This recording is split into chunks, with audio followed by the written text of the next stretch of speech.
Tell me when. Good morning, Beacon, and welcome to our annual water ingathering here at the end of the summer season. Often we have celebrated water communion as storms were upon us last week. As we welcome one another today, we lift up prayers for all of us who are preparing for storms, be those storms metaphorical or literal. Please know our prayers are with you.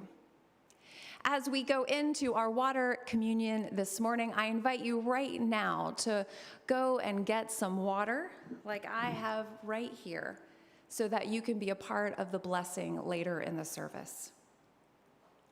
And so let us begin our worship together. Like a babbling brook or a mighty river, like a running faucet or a garden hose, we flow from our lives and into this place of aspiring, beloved community. We bid you welcome, beloved. Come into this sanctuary, this harbor in the seas, be they sunlit or stormy. Come into this sanctuary, all who thirst for connection, connection of the Spirit, connection to meaning and purpose, connection to a life force greater than any of us is alone, connection to all that is holy and sacred in this universe. We bid you welcome. Good morning. I'm now honored to introduce Henry McCann, one of our youth who will light our chalice.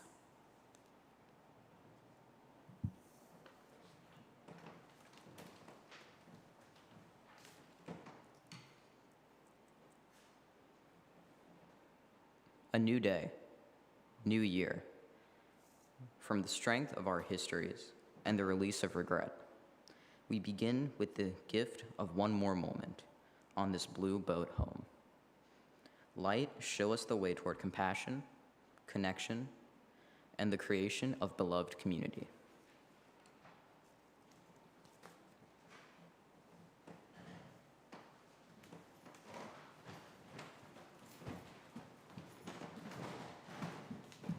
Hello, everybody. Good morning. Our story this morning is called A Drop's Journey, and it's adapted from our friend Tim Atkins' work. So as I tell the story, I'm going to need your help in activating it. So please follow Jermaine's hand motions as we tell the story together. My earliest memory is drifting up through the sky, heading further and further up. I couldn't see anyone else that looked like me, but I could somehow feel that the sky was full of things just like me. As I kept rising, I started to gain a form that I could see. I was a single drop, but I was also part of something greater. Together with some other drops, we formed a family, a big, puffy family. We floated around the sky for what seemed like an eternity, but eventually we started to fall back down to earth. Although the trip back down to the ground was pretty fun, and I was surrounded by my friends and family, I still felt pretty lonely. I missed that feeling of being a part of something greater than myself, and I had had a pretty good time floating around in the sky. I felt like I was losing a part of myself as I fell toward the ground. Before I knew it, splat! I hit the ground hard. There was green stuff all around me, and slowly I started to sink down into the ground. It was cold and dark, and I was really scared. Some of my friends that I fell to the ground with disappeared into different routes, and I felt alone in the darkness. I kept falling and falling through the ground. It was so dark I couldn't see where I was going, and I thought I'd be stuck alone in the darkness forever. I slammed up against something pretty hard, and I was stuck against a rock and a hard place for quite a long time. It took time, so much time, but I made it past the rock. And then I met other drops like me who had made it past the rock and the hard place, and we started to come together. It was nice having so many different drops from different backgrounds come together. Eventually, our stream, that's what we call ourselves, made it out of the darkness and into the light. We saw all kinds of fun sights, and soon our stream joined with other streams.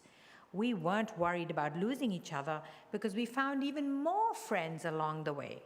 We became more than just individual streams. We became a river. Our river merged with more and more drops, and soon we joined a big body of water that one of the elder drops called the sea. I had never felt more at home. There was a big community of all of us individual drops of water. Some came from rivers, some came from the sky. Drops continually joined us, and we celebrated their arrival. Drops would also leave us, disappearing back up into the sky, and although we mourned their loss, we knew that they were continuing on their journey, and we wished them well. I made it through the difficult times and arrived at my home.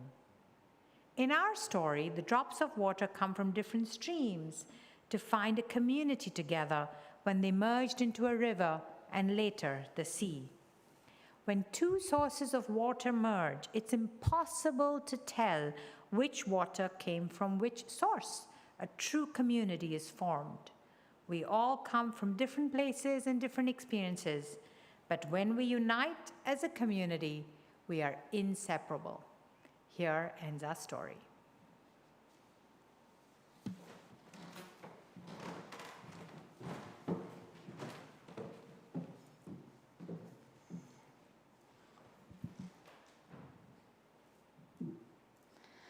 Thank you, Jermaine and Thule, for that powerful story by Tim Atkins. What a beautiful story.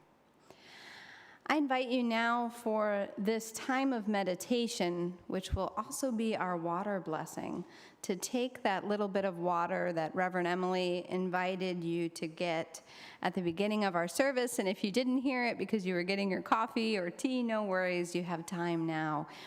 Tap water is wonderful. Perhaps you have water that you have saved that has special meaning to you. Maybe it rained where you are and you have a plant or a leaf or something with a bit of the rainwater. As we begin our meditation, I want to invite you to find a way to rest in that still small voice, in that rhythm you were gifted at birth before the noise of the world filled our minds. For some of us, this is found in our breath. We breathe in, and we attempt on the exhale, a longer exhale than inhale. For many of us now, breath is not a source of calm, but rather a place of struggle. If this is true for you, I invite you perhaps to take your finger and trace a circle, to draw yourself in to your rhythm, to a place of stillness. You may also find somewhere in the room to rest your gaze, perhaps on that water that you have chosen right now.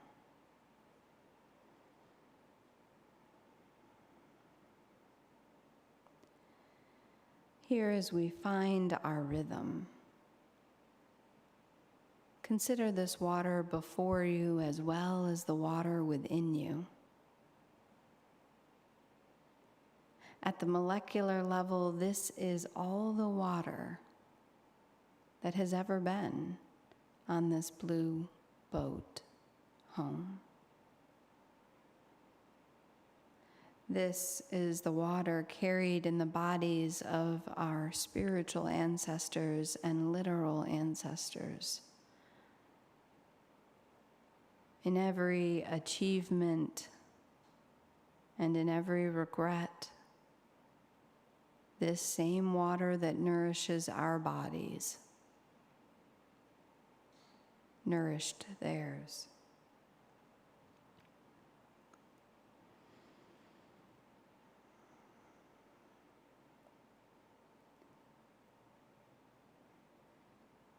Here at the beginning of this new congregational year, at a time when water itself can be more burden than blessing for so many beloveds in the path of storms or mudslides, floods.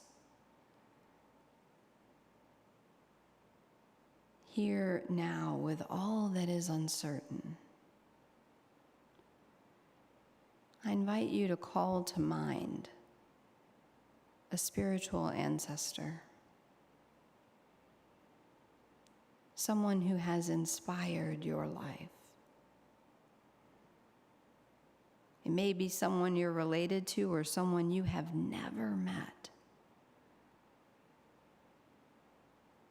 but whose life story, whose deeds, whose words, whose presence forever changed your path.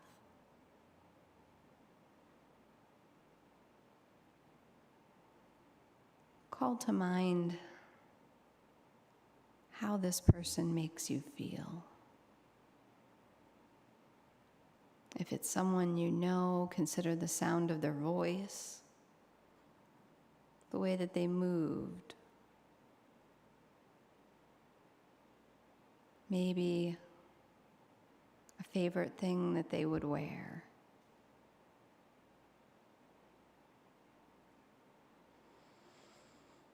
As you hold the fullness of this person's presence with you, I invite you to think and to call into your mind's eye, what are the gifts of their life? What are the gifts that endure?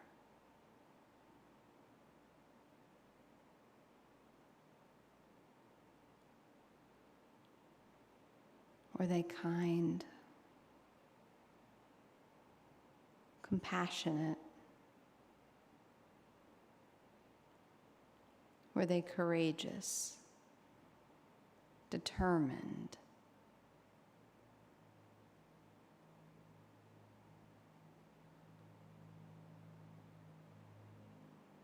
Were they gentle? Or perhaps fierce? Inspirational? Steady?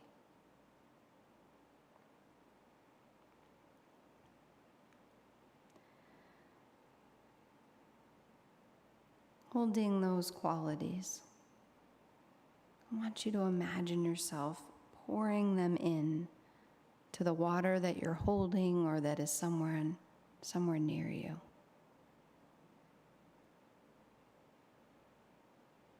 Blessing in our tradition is not reserved for the ordained, but is a calling of the people.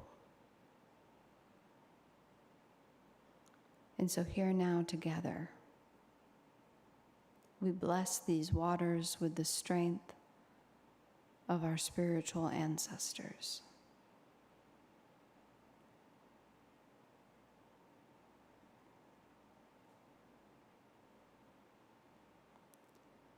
In the days or weeks or months to come, when you encounter a person, a place, or a moment that calls for blessing, I invite you to use these waters and to remember we are never only ourselves. We are never truly alone. together we live and endure and shine. Amen. Blessed be, and Ashe.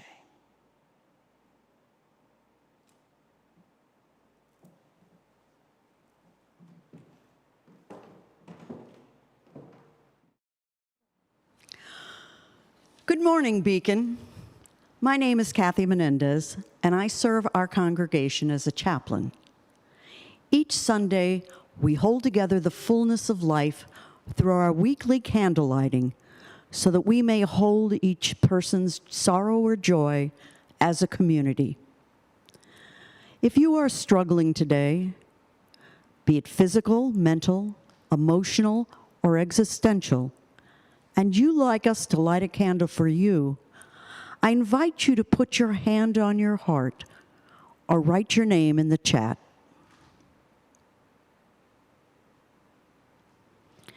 If you know of a struggle in the world, be it a person, a community or nation, or a place on our planet, write their names into the chat. Today, we mourn alongside Scott Schnipper, whose mother, Yvonne Rosenthal, died this week. Mount Olive Temple United Holy Church in Summit, whose pastor, Reverend Shedrick Roberts, died this week.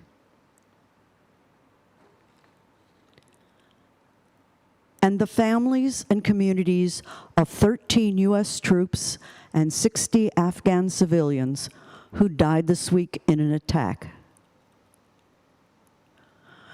We also lift up those in Beacon's memory who died in years past this week. We call into the sanctuary of memory and hope Ali LeConte, Michelle Betrito, and Hugo False. If you'd like to honor a person gone this year or years past, write their name in the chat. With each candle lit, may each of us know that we are held in the care and love of our community.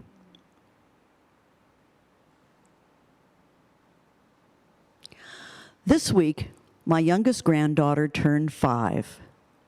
Cousins and siblings, aunts and uncles, we all celebrated outside on the deck with pizza and cake. Joy and beauty, love and blessing are all around us. If you made time and space this week for your spiritual practice even once, I invite you to exhale or even hum through your mask. If you or someone you love has celebrated a birthday or an anniversary this week, I invite you to snap your fingers. If you are engaged and advocating this week for voting rights, I invite you to clap your hands. If you are celebrating summer's end with rest or fun or reunions, I invite you to say, Amen. Amen. Amen. Beloved, for these gifts and for so much more, we give thanks.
There's a meme going around Facebook that seems mostly true.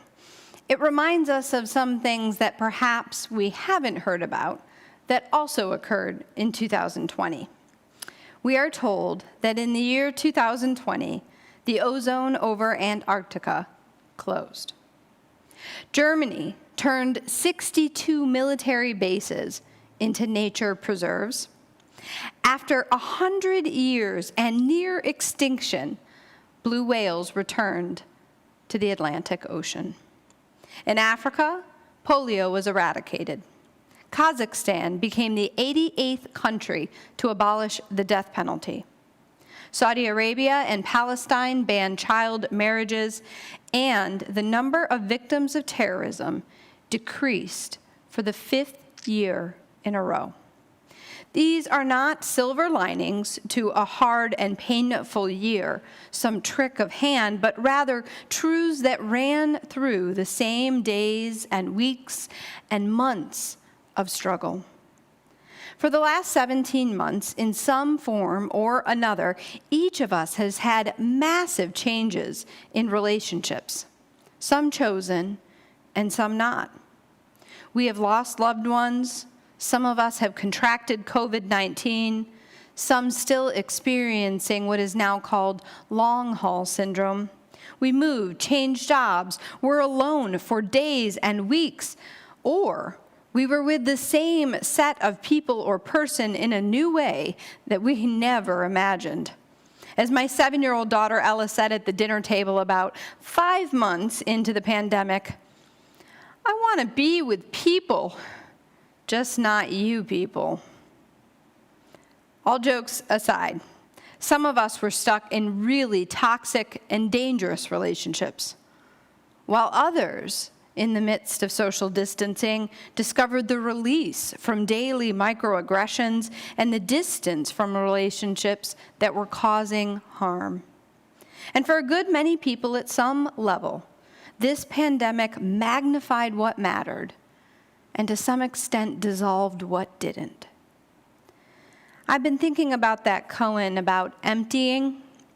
Nanin, a Japanese master in the 19th century, had a professor come to learn about Zen. Nanin served tea. He poured his visitor's cup full, and then, as you know the story goes, many of you know, Nanin kept pouring until the cup overflowed. The professor watched it for a moment, overflowing in disbelief, and then, at last, shocked, said, "It's overfull. No more is going to go in." "Like this cup," Nanin said. "You are full of your own opinions and speculations. How can I show you Zen unless you first empty your cup?" A wise spiritual leader, Reverend Tracy Blackman, when I was in crisis, told me, "You deserve to be loved well. Require it or walk away." For some of us, this pandemic and social isolation has been a time of uprooting and emptying. As we begin a new congregational year with the theme of being rooted in relationship, and as we face looming uncertainty with this pandemic, I want to charge each and all of us, these communities within our Beacon community, to deepen our practices of being in relationship, in right relationship, in transformative relationship, in just relationships. This is love not as an emotion, but beloved, as I offered last week, love as a spiritual devotion. Relationship not merely as cumulative, but connective. So I ask at the beginning of this new year, where are you called to deepen? Where maybe are there things unsaid that need speaking? Where are you living as if there is time not guaranteed? And with whom do you have a teaching that is hard to hear because your cup is so full? Is there someone who draws down your energy? or who diminishes who you are called to be in this world, is it time to release them? This may sound strange, beloved, for a theme of being rooted in relationship and in a time when people are increasingly dropping away. But beloved, at this new year, even if this beacon is not a place where you are challenged to magnify the light within and among us, then perhaps it is time. That is a strange thing to say, but it comes from the heart of a leader whose job is not to keep you close to a membership, to a particular identity or even a particular community, but whose job it is, in the words of Howard Thurman, to help you to discover what allows you to come alive. The world is turning now and may just be transforming. The whales are coming back, the ozone closing, and in the midst of war and catastrophe and signals of fear, anxiety, and dread, there are new worlds emerging in the struggle within you and among us. And it is in this time, beloved, that we need people who are alive, who are thirsty for a new world, who are lit up by love. So come into these life-giving waters, and then come with the spiritual ancestors in your own body. Come parched for peace and thirsty for transformation, because this is the moment, this is the time to come alive.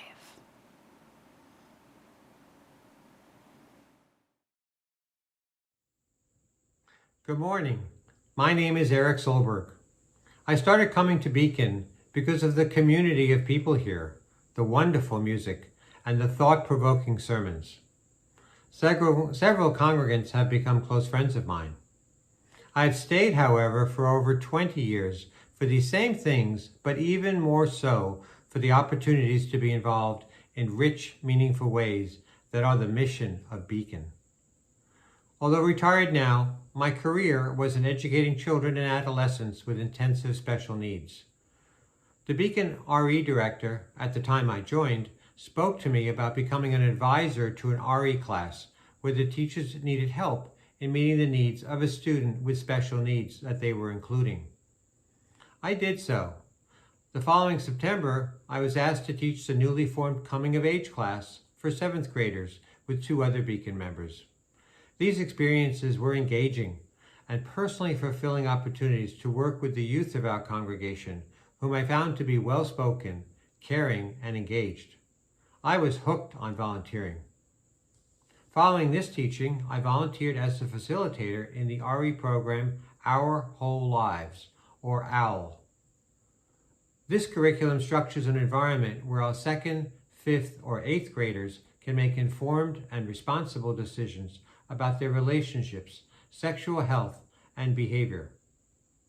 Engagement with the young people at Beacon have given me experiences that were richly rewarding and memorable for the 9 years that I participated. There are many other activities at Beacon that have also been meaningful and life-changing for me. For over 7 years now, participating in community groups have given me many occasions to reflect, contemplate, share, and grow. I'm glad that the group continued to meet over Zoom for the past year and a half, when the pandemic stopped so many other relationships. Our small group discusses topics such as integrity, risk, commitment, play, and many others. I've also benefited from the Black Lives Matter trainings to make me much more aware of our nation's history and our ongoing institutional racism. I've also been a part of our outreach to Chancellor School in Irvington and the Warm Hearts Ministry, which has helped so many in our community. Funds are needed at this time to make Beacon's mission come alive in our lives and in the world. Your financial contribution is necessary for Beacon to continue to do so much for so many. Please be generous. Thank you. Here's how to contribute.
Has anyone read any good books this summer? Well, Umberto Eco shared that reading literature is a lot like a walk in the woods. In the woods, there are two ways of walking. Getting from point A to point B, it's like reading a great murder mystery. You just can't wait to the end of the book to find out who did it. This is the path of direction. Another way to walk in the woods is to journey like Little Red Riding Hood, moving off of the designated path and into the forest because you spot beautiful wildflowers. This is the path of discovery. Yes, there is risk. You could lose your way. You could meet the big bad wolf. But you could also have a great adventure. As we consider the future before us, I believe that it's important to keep these two paths in mind. Are we journeying through this time attempting to get from point A, March 15th, 2020, to point B, the end of this? When will it ever end? Or do we dare risk getting off the path that leads us forward to normal, whatever normal means, in order to experience the possibilities and the lessons, the adventures available to us in this time? It leads me to wonder, what futures are we dreaming of?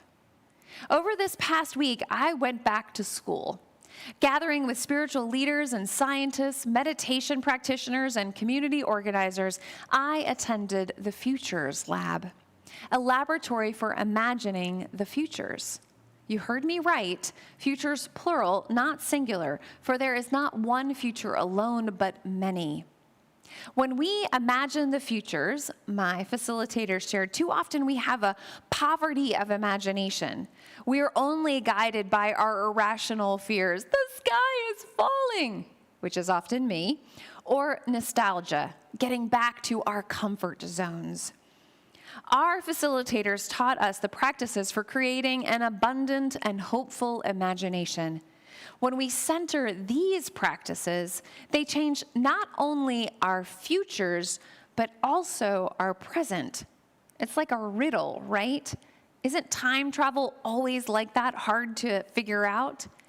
In this case, we are using our futures to imagine the present differently. Our Futures Lab group, for instance, envisioned different futures where our life goals were not centered on making money, either monetizing products or human skills, but instead on fostering connection. Imagine a future where we foster connection with our inner world, with the natural world, with the human world, with the transcendent world, be it ethereal and or cosmic. How would our days be different right here and right now, we wondered, if we were guided by connection? And suddenly we began to envision an abundance of futures. Now consider again Umberto Eco, his path through the woods. Dominant American culture has often dictated that we use the path of direction, moving from point A to point B. That has its usefulness, especially when you know where you are going. But what do you do if there is no path nor destination? Is that not, beloved, where we are right now in a sea of unknown? And this is where the path of discovery helps us.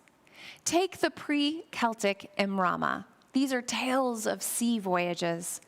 The travelers don't leave harbor bound for a destination.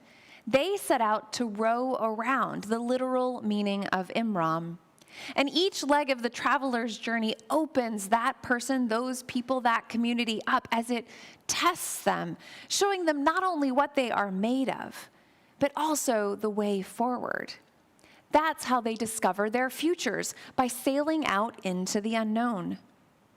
Each time we sing together the song Blue Boat Home, this is what I imagine. Sailing with my ship's companions, leaning out over the edge in wonder, casting questions into the deep, making our way by the lights of the heavens. All of us, we kindred pilgrim souls in this, our beautiful blue boat home. Our problem is too often we expect a life of harbors and destination points when life is actually a path of discovery on an uncertain sea. But take heart, says Clarissa Pinkola Estes in her letter to a young activist. We were made to sail. I grew up on the Great Lakes, she says, and I recognize a seaworthy vessel when I see one. Regarding awakened souls, there have never been more able crafts in the waters than there are right now across the world. Do you believe, Estes? Are you feeling like an able craft, or that you're surrounded by people who are able crafts? I hear your doubt. I hear your fatigue. But that's only because we expect ourselves to fix the entire world all at once. We didn't make this entire mess. We're not going to be able to fix the entire mess, but we must do our part. We must discover what is within our reach and claim it for our own. And when we do so, Estes says that a soul on deck will shine like gold in dark times. When we claim it, we shine. So, beloved, our futures are calling to us, inviting us to climb on board for this uncertain journey and shout, "Soul on deck!" Look within you. Look around you. You, beloved, are seaworthy. Soul on deck! May we shine like gold in these dark times. So may it be. Ashe. 6, 7, 8.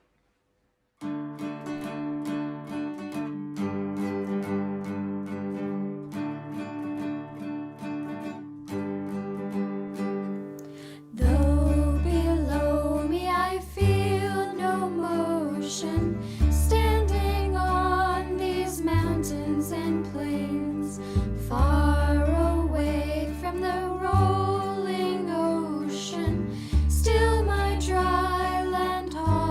and say, I've been sailing all my life now. Never harbor or port have I known. The wide universe is the ocean I travel, and the earth is my blue boat home.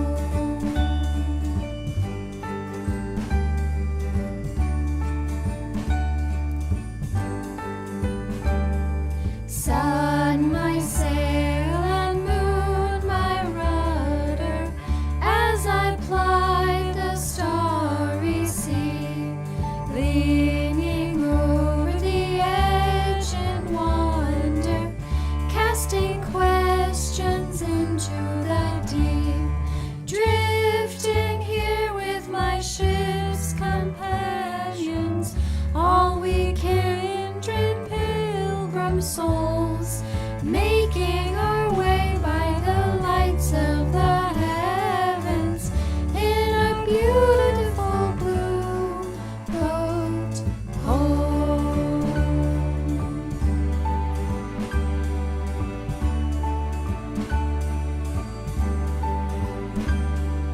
I give thanks to the waves upholding me, hail the great winds urging me on, greet the infinite sea before me, sing the sky my sailor's song. I was born upon the fathoms, never harbor or port have I known. The wide universe is the ocean I travel, and the earth is my blue boat home.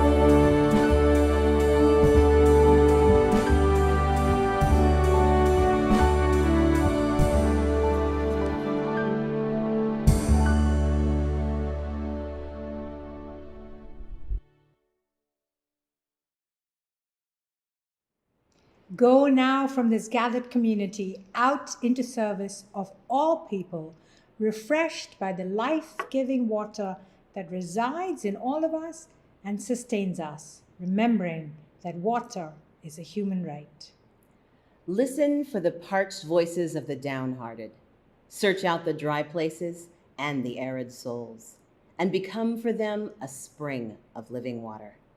Let us be patient and present to learn to trust a world that is still wounded but always worth it.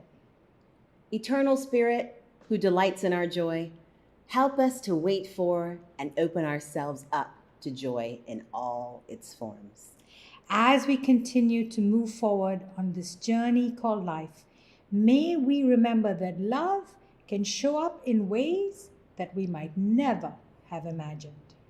And as you go, may the blessings of life, love, and the spirit of grace be upon you today and throughout the coming seasons. Amen. Ashe. And blessed be.